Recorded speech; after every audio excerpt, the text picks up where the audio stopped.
La Bible de Colbrun a été préservée par des groupes secrets au cours des 850 dernières années. On chercha à détruire le Colbrun, croyant qu'il s'agissait d'un rival hérétique de la Sainte Bible et d'une menace potentielle pour sa prétention légitime en tant que roi d'Angleterre.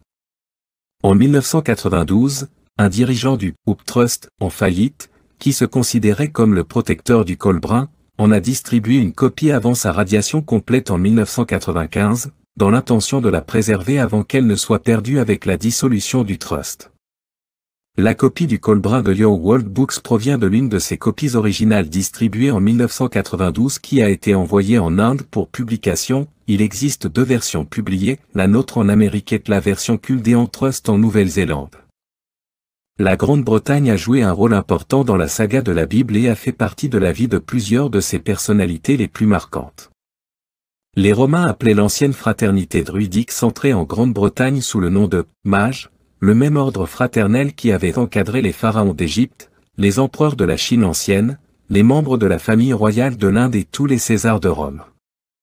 Ces sages enseignaient 9 filières d'études, dont l'astronomie, les mathématiques, l'art oratoire, la médecine et la religion. Une grande partie de ces connaissances est contenue dans le Colbrun.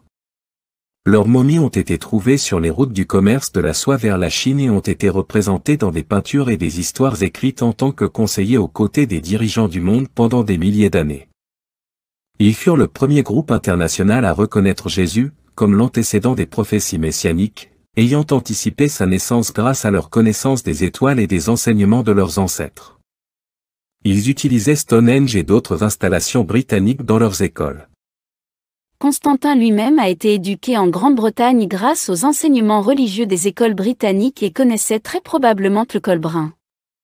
Le mot « Brit » lui-même n'est pas anglais, mais plutôt hébreu. Les Britanniques se considéraient comme le peuple de l'Alliance en raison de leur lien avec les « 10 tribus perdues » de la conquête assyrienne de la Judée au 8e siècle avant Jésus-Christ.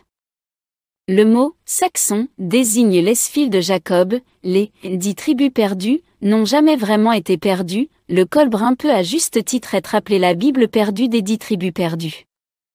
Jérémie le prophète a fui la conquête des Babyloniens en 600 avant Jésus-Christ, et s'est enfui via l'Éthiopie puis la Grande-Bretagne où son tombeau se trouve encore aujourd'hui en Irlande.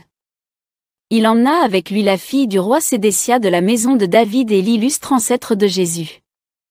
C'est pourquoi la grand-mère de Jésus, Sainte Anne, est née en Bretagne. Les survivants de la crucifixion ont finalement émigré vers la France et l'Angleterre à Glastonbury après la mort de Jésus. Ils avaient de la famille et des alliés en Europe occidentale.